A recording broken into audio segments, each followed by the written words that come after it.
Hey everybody, welcome to my Suburban Oasis. My name's Soleil and I garden in a Zone 5B in mid-Michigan, and today it's a nice fall day. It's a little bit brisk, it's a little bit overcast, but the birds are chirping and I can hear some crickets, so it must be a nice day. And we're going to walk through the garden and see what's changed since the last time, as well as some of the things that I have got to get to work on.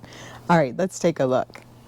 So you can see that the colors continue to change here. We have this beautiful grass that is definitely beginning to turn more of a tan as it dies from the freeze. We had some snow and luckily it melted, but we still have some beautiful foliage on this raspberry plant.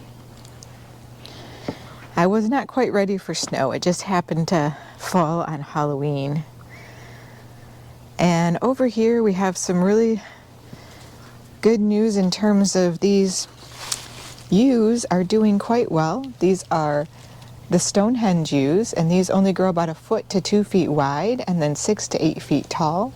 And we have 2 of them here that are just going to line right up underneath of this window, and I think going to provide a really nice evergreen structure in the future. I haven't planted any yews in my garden since we removed many of the overgrown ones that were here when we first moved in.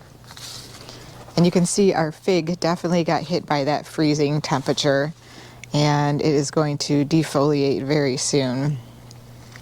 I actually cast some kale seeds down in the potager garden, and I'm starting to see them pop up here and there. And while they may be too late to grow to full maturity, I can either harvest them as little baby kale, or I can let them kind of winter over and then they will grow on next year. I've had that be successful for me several times before.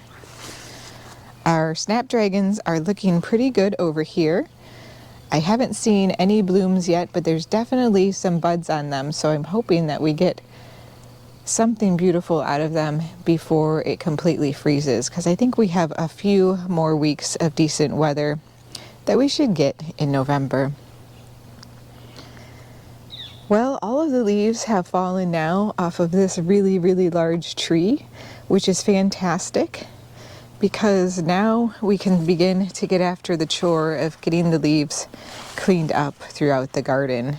I like to wait until they're all down because that just means that we only have to do it once instead of having to come back through again. So we'll blow out the beds, make sure that all of the leaves come out of them, and then we will take the leaf shredder and we'll shred the leaves and put it back into the garden beds in a chopped up form. And right now is a great time to do it because after the freeze it actually took much of the liquids out of the leaves, and so now they're nice and dry and crisp, and they definitely chop up much better in that form. Isn't this deep Weigela over here stunning right now? It's just really catching my eye. It's almost black, and that one is called Dark Horse. Really, really great one. Stays fairly small.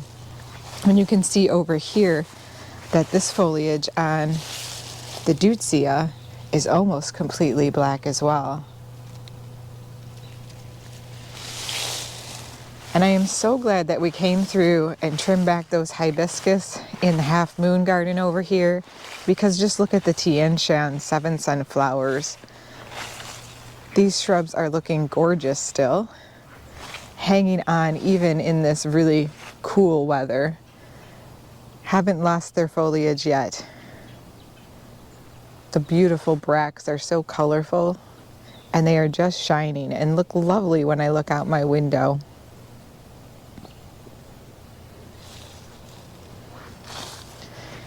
And we have all of the foliage. The purple leaved plum tree continues to look gorgeous and just contrasts so much against the browns and yellows of the foliage that has fallen to the ground. The hydrangeas have definitely been hit.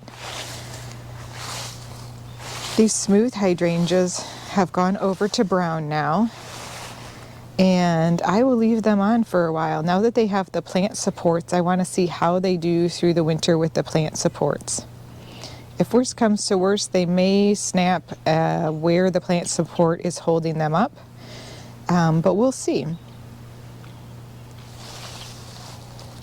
The 9-bark over here is looking stunning with more colors, but the cold snap has gotten the ferns. Our Japanese ferns throughout the garden have died back now, and so those are ready to be cleaned up. And the hostas as well. They look basically like they just went limp and splat on the ground. And that's the perfect time for me to clean them up. And I cannot wait to get after that task. We have been working on cleaning up after Halloween. So that's been kind of our priority, to get the Halloween decorations down while we wait for some of this natural dieback to occur in the garden. And then at that time I can come back out here and get after it and hopefully bring you guys along. We haven't gotten much in the way of color on this witch hazel yet. This is the Gelena witch hazel, but this is only really, gosh, did I plant it last fall or this fall? I think this is going to go into its 3rd year next year. I could be wrong. It might be going into its 2nd full year. I did plant it in the fall, so I'm expecting that we'll actually get to see some growth on that next year. And you can begin to see that we're getting some of that color on this oak leaf hydrangea. This is the Jetstream variety that I also have in the front garden, which is much further along than this, but this is in a protected area, so it's coloring up much later. And down here we have a hellebore that has bloomed unseasonably early.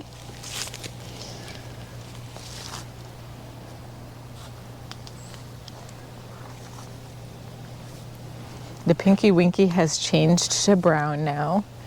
And again, I'll be leaving the heads on those, the flower heads, because they handled the snow load pretty well and the stems are pretty stiff. You can see a little bit of color starting on this oak leaf hydrangea also. So I'm looking forward to these all changing over in the next couple of weeks.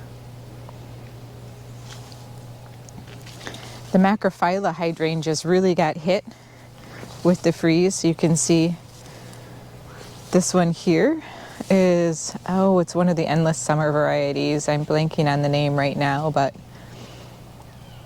it is definitely losing its leaves. Nope, there's some deer in the way back. I don't know if you can see them back there. They're just looking at me like, what's going on up there? The Heaven Sent is still pushing out gorgeous fall color, and it looks beautiful next to that heuchera that kind of echoes that deep color. Now we do have some ferns that are still looking good. Over here in this area we have the autumn fern that is still nice and green. And this one will stay good for quite some time. I know in some climates it's actually evergreen. And the Japanese tassel fern right here is looking great still. It's in a little bit of a protected area, but you can see how the hydrangea macrophyllas behind it have taken a hit already. And the same is true for this Let's Dance Can Do that we planted over here. But this Mega Caramel heuchera is looking gorgeous still. It's actually turned more of a green than a caramel or red color. So we're seeing some changes throughout the garden.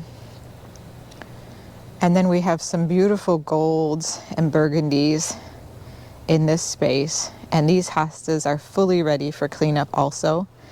And so this is really going to transform over the next week or two as we come out here and get after the tasks that are at hand. And we'll begin to see more of that beautiful mahogany monster heuchera, because it really starts to take the stage as these other herbaceous perennials die back.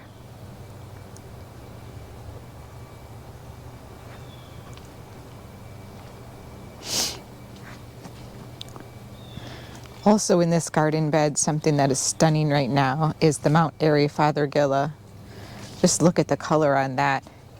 It's like a bright orange. It's fluorescent almost. And that's definitely at peak color, just before it will begin losing its leaves. So, so pretty. I have another one out front, and I'll show you that one. It actually looks a bit of a different color. It was a little further ahead of this one. No color on our limelight hydrangea, but you can see that our Diamond Rouge hydrangea now is beginning to lose its leaves after having its beautiful colored leaves for the fall. And everything along the long border is kind of deepening into those subtle dark changes, like the sedums. And we have some gorgeous colors on the barberry here. It's amazing how they kind of turn these rainbow effects from within before they push their leaves off. And we have more garden mums, which are still just going strong throughout the garden. But I think we have hit peak for those as well. And that freeze definitely took out our last roses on this Eden rose. We should be getting our fence project getting started here within the next week or so. So hopefully looking forward to sharing that with you soon. I'm nervous and excited about it all at the same time. It's going to be such a big change with the different color background for the garden. And here is another stunner right now. Just look at that viburnum. This is the first edition's opening day viburnum, and the leaves on it are really beginning to show. So much color. Isn't that gorgeous? So deep and mysterious. The heucheras are continuing to throw lots of color, and I've trimmed back some of the mums that were kind of flapping over because they got so big this year, and I didn't want them to bully out the heucheras.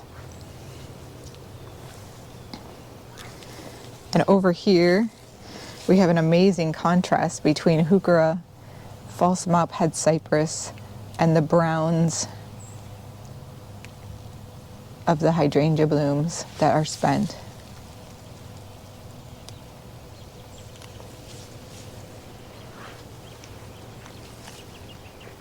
And so the colors change. The strawberry sundaes are now parchment paper, and even the incredible hydrangeas have changed over to a whole different color now. They are kind of glowing, but after things turn to a brown, they get deep and dark, and then many of them will turn more into this kind of whitish color. Well, this is unexpected. I don't know if you can hear the rain, but it's just started sprinkling on me. Our fall pots for color over here look really pretty. I think they turned out great, and they're doing quite well despite the freeze and cold. No problems with those. Some ornamental cabbage, some heuchera, and the sorrel.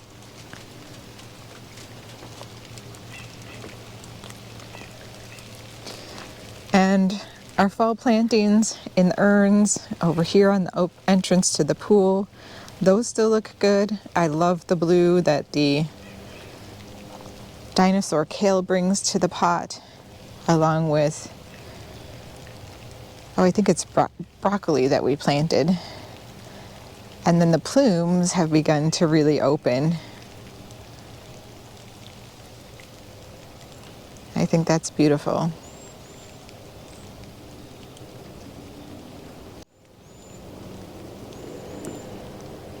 We did get some ice in our fountain the other day. When it froze over, it was in the 20s, so we will have to, begin thinking about closing that soon. And this area, we cleaned out all the Verbena bonariensis, and so we have quite an open area right now. But these hydrangeas are going to get much bigger and begin to fill in the area, along with the weigela in the back. And then this scallywag holly is going to provide some winter interest because we so needed it in this area. And this should get 3 to 4 feet tall and wide. And it has very small leaves, so it's a fun one. I also leave the blooms on these quickfire hydrangeas just because the snow does do a good job of falling through the flower heads on these as well. Our arborvitae topiaries are looking great. I've been really happy with how they adapted to being pruned. And it'll be fun to watch them grow next year. Let's check out the front garden. We are definitely at peak color in terms of what I would consider for this burning bush because it looks like it's on fire now. And it has white and yellow and green and orange and red and so many different colors. It's like a kaleidoscope of a burning bush. And it's just showing off its beautiful bark underneath. I really have enjoyed this much more since I pruned it up into a small tree form. And while these ferns over here, these are royal ferns, they do really well in moist areas. These are obviously hit by the ice as well, but I will leave these up because they provide a really neat texture in the garden, kind of like a grass. And all throughout winter, they'll look like a light tan color. So usually I leave them and cut them back in the springtime. You can see we are starting to get cleaned up from Halloween. Our spookiness is gone from this long garden bed out here, but we still have lots of mums showing up and providing lots of color. I do think we are just beyond their peak now, so we'll begin to lose more and more blooms. I have to look up what this plant is. This was one that I had as a spiller in the container back here, and I cannot remember the name of it, but it blooms blue flowers, and I'm really excited that it transplanted well to the ground because it is a perennial. So I'm looking forward to having that in the springtime because it is an early bloomer. Now our grasses in this garden bed have also turned a tan, which is really pretty. Hopefully they've had enough time to get their roots settled in and will do well over the winter.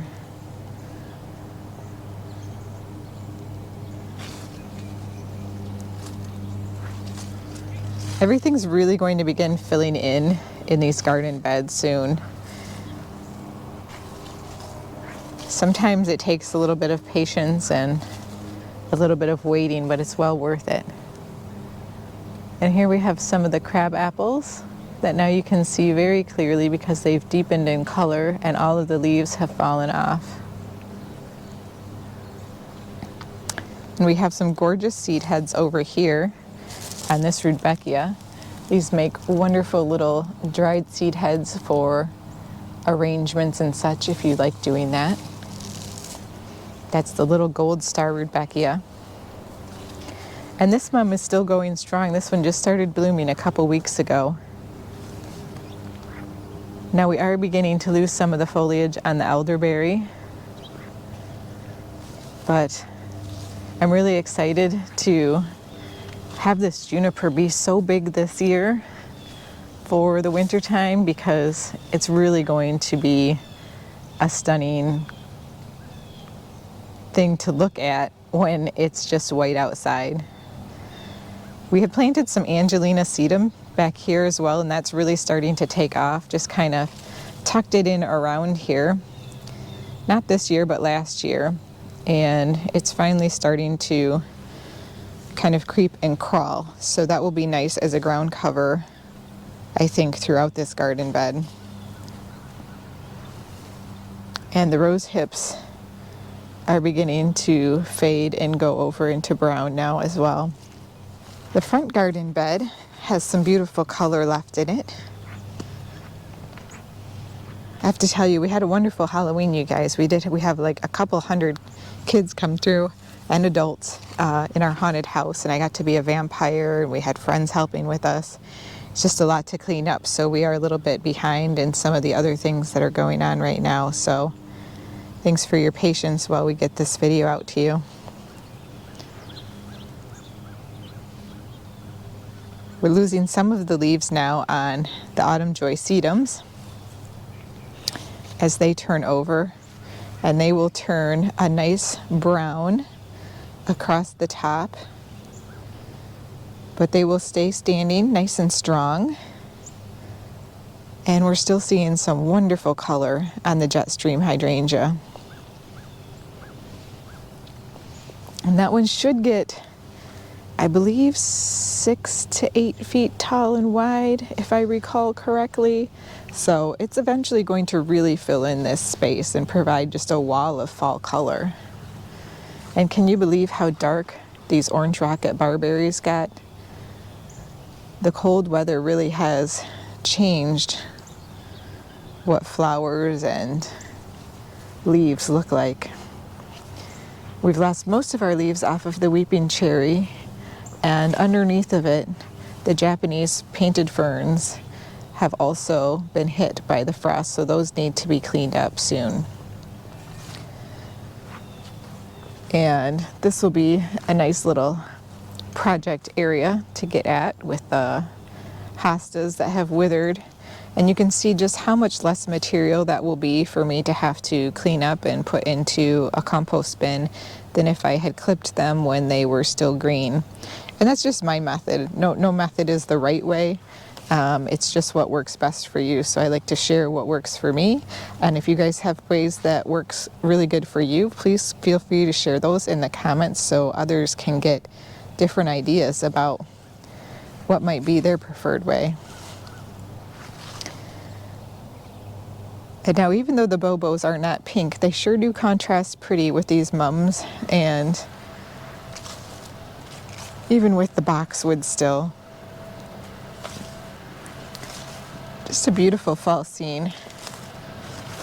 We'll take a look at the oak leaf hydrangea from this side. And I didn't cut off any of the dried blooms yet because I still am kind of enjoying looking at them. They're kind of all crumply and just a really interesting texture. So I figured, why not just leave them on? Now our new garden bed is looking pretty empty. The leaves have fallen off of the autumn blaze maple, and the weigela is starting to lose its leaves. But I am really looking forward to these junipers providing winter interest over here, because we haven't had anything on this side of the garden ever. So it should be really fun to be able to see those in the snow. And our oak leaf hydrangea, this is the Gatsby Moon variety that's being protected from animals because it's so small. It's doing really well. It's had a little bit of change in color. But I think the main thing that needs to be happening right now is for it to be getting its roots down. And I'm pretty sure it's doing that. Well, up here in the front garden, you can also see the Japanese maple has lost pretty much all of its leaves. And they were a gorgeous red scarlet that had fallen to the ground. And they still have a little bit of color in them, even though they are on the ground, and I think it looks really beautiful throughout this garden bed.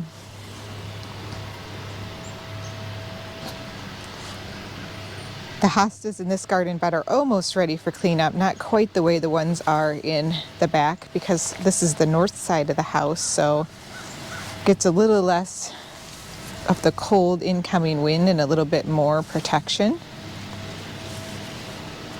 But isn't that beautiful? The hellebore leaves against the dried Japanese maple leaves, and the textures and shapes.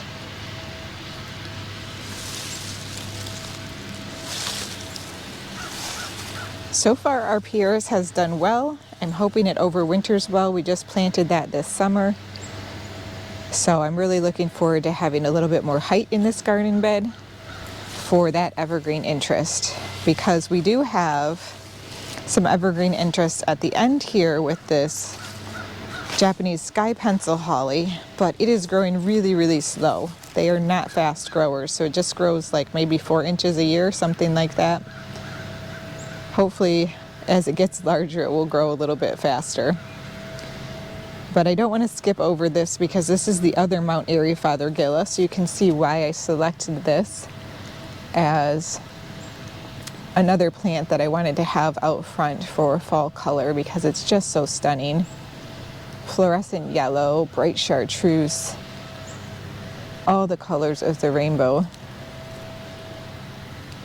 Just gorgeous.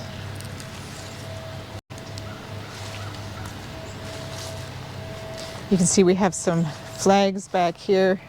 I think we had some people out earlier today coming through and kind of marking flags to prepare for the fence people who are going to be coming out hopefully by the end of next week to get started. I think I mentioned they had some delay in some parts, so we're just waiting on getting a final installation date established.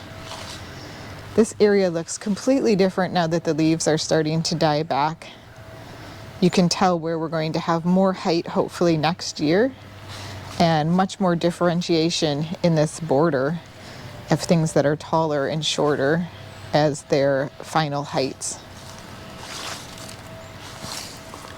I've left the Verbena bernariensis up in this, hoping it will just throw some seeds around. And I need to come through and cover up this rosemary because that is hardy just down to a zone 7, so I need to get one of my tomato cover accelerators over the top of that to help protect it. I have seen some anemones that I planted coming up in this garden bed, so just kind of seeing their leaves popping up around in here. I did just let them die back. I never did dig them. They probably should not come back next year because they are not hardy to our zone, but we'll see. You never ever know. You might have a mild winter and luck out. So, but this sage, which is a variegated sage and is edible, is a perennial. So this one will remain and it will stay in this garden and it will get bigger next year. And hopefully next year we'll actually get some flowers on it because it can put out some really pretty lavender flowers. Well, everybody, I hope you enjoyed this video today, and I appreciate again your patience with us getting it out to you. And I hope that you guys are enjoying your fall garden, getting out and seeing some colors and staying toasty warm on those days that are just a little too cold. We'll see you next time.